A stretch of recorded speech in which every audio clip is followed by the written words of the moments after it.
Hello, c'est HR, votre chroniqueur. Alors aujourd'hui, je vais vous parler du film Largo Winch 3, alias Largo Winch, le prix de l'argent. Pensez à mettre en commentaire votre opus de la saga Largo Winch préféré. Let's go! The Great Largo Winch. Je peux vous aider à retrouver Nemo. Vous n'y arriverez pas tout seul. Can't you smell the deep shit you're in?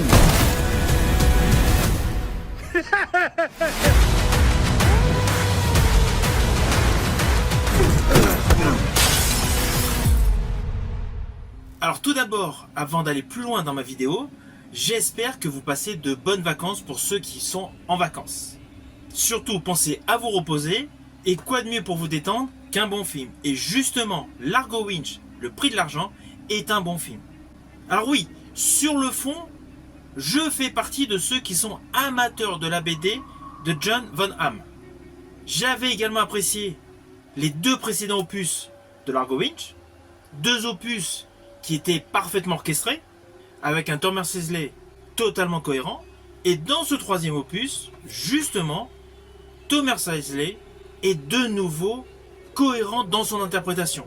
Je rajouterai que son interprétation dans ce film est meilleure que dans les deux précédents opus. Pourtant, les précédents opus étaient bons.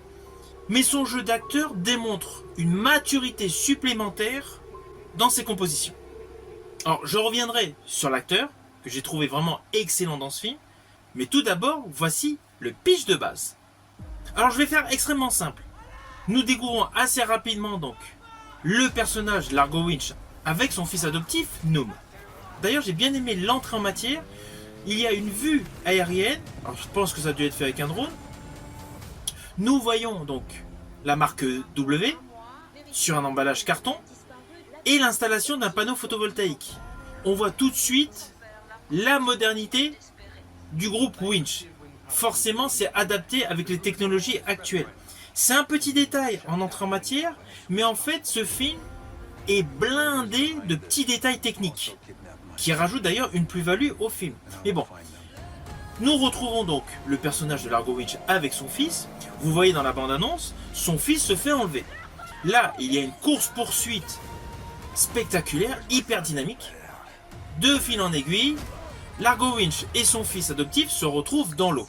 Et là, Largo Winch a perdu son fils. Il ne le retrouve pas. Alors, ne vous inquiétez pas, vous me connaissez, je ne vais pas du tout vous spoiler. Mais sachez voilà que l'entrée en matière de ce film nous précise que le fils adoptif de Largo Winch, qui est un homme ultra riche, a disparu. Alors sur le fond, cela paraît une histoire assez simple. Mais en fait, l'histoire est beaucoup plus compliquée. Car, assez rapidement, au tout début de ce film, on a reconnu, avec sa paire de jumelles, l'acteur James Franco. D'ailleurs, il y a une première confrontation avec le personnage interprété par Thomas Sisley. Ainsi, le personnage interprété par James Franco est totalement trouble. En fait, on ne comprend absolument pas ses motivations. Et c'est là que le film, justement, va basculer. Il va basculer vers une histoire beaucoup plus complexe. Quelles sont les motivations de ce personnage? Alors, la qualité d'acteur de James Franco, elle est là. Il a une très belle filmographie. Alors moi, en ce qui me concerne, le film que j'ai préféré avec lui, il n'a aucun rapport avec le style polar ou le style Spider-Man dans lequel il avait joué aux côtés de Tobey Maguire. Moi, mon film préféré avec lui, c'était Tristan et Isolde. Cela n'empêche pas que j'ai largement apprécié 127 heures. Mais mon film préféré avec James Franco est un film d'époque.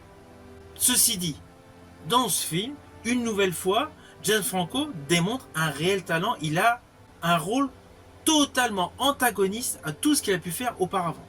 Ah oui, au vu de la bande-annonce, on pourrait penser que James Franco a un rôle similaire à sa performance de Homefront. Mais en fait, cela n'a aucun rapport.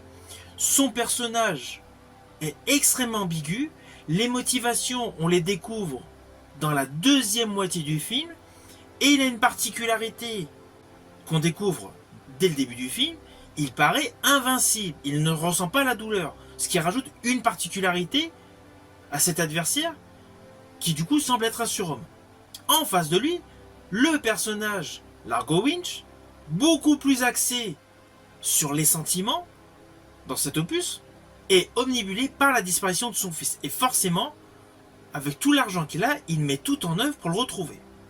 Mais vous vous doutez, le grand méchant du film, c'est le personnage interprété par James Franco, et celui-ci n'a de cesse de vouloir détruire la vie du personnage Largo Winch. Alors comme dans les deux précédents opus, il y a le côté finance, il y a le côté bureaucrate, il y a le côté des affairistes. Mais cet opus a davantage d'action, a davantage de sentiments par rapport aux précédents opus. Je rajouterais même que cet opus est beaucoup plus spectaculaire que les deux précédents. Et comme dans la BD, Largo Winch est un homme qui va partout dans le monde. Dans ce film, on voyage énormément. Alors on était habitué dans l'opus avec Sharon Stone, où il y avait des passages en anglais qui étaient sous-titrés. Là, dans cet opus, les seuls passages sous-titrés, c'est lorsqu'il est en Asie.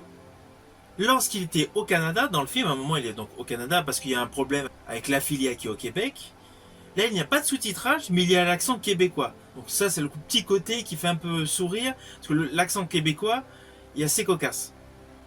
Mais sinon, l'ensemble du film ne comporte pas du tout de sous-titres.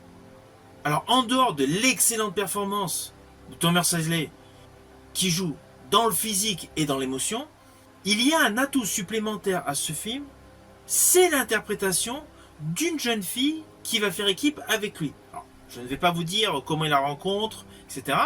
Mais en fait, il va faire équipe avec une jeune fille. Et cette jeune fille est totalement antagoniste au personnage Largo Winch. Il est riche, elle est pauvre. Vous voyez, c'est rien à voir. En plus, elle critique les personnalités riches qui ne font pas de bonnes choses avec leur argent. Son personnage se nomme Bonnie dans l'histoire. Et elle a un côté très éveillé sur les nouvelles technologies avec justement l'utilisation du smartphone pour effectuer des lives. Ainsi, ce film, outre le fait de la conférence virtuelle que le personnage Largo Winch effectue dans le film à l'international, de pas mal de petits gadgets, il y a également la modernité avec l'utilisation des smartphones et des réseaux sociaux. De ce fait, la BD de John Von Hamm a gagné en modernité. Pour le plus grand plaisir des aficionados des aventures de Largo Winch, dans un super film d'aventure et d'action. Alors bien naturellement, le plus beau travail est celui du réalisateur Olivier Massé. Il réalise avec ce film un thriller totalement nerveux, totalement dynamique. C'est un film qui va ravir tous les aficionados du genre.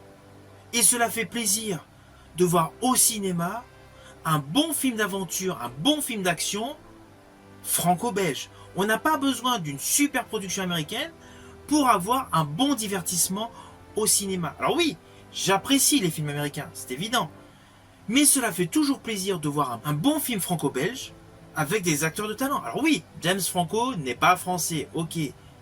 Mais Thomas Sisley l'est, la distribution l'est, la réalisation, c'est un Belge. Olivier Massé démontre une fois de plus qu'on est capable de faire dans le même style qu'à Hollywood.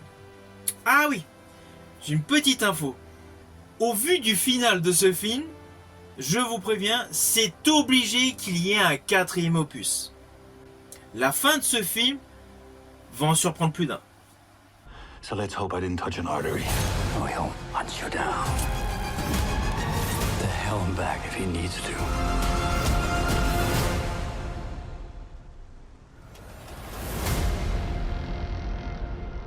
Alors au final, naturellement, c'est un film que je vous invite à découvrir au cinéma.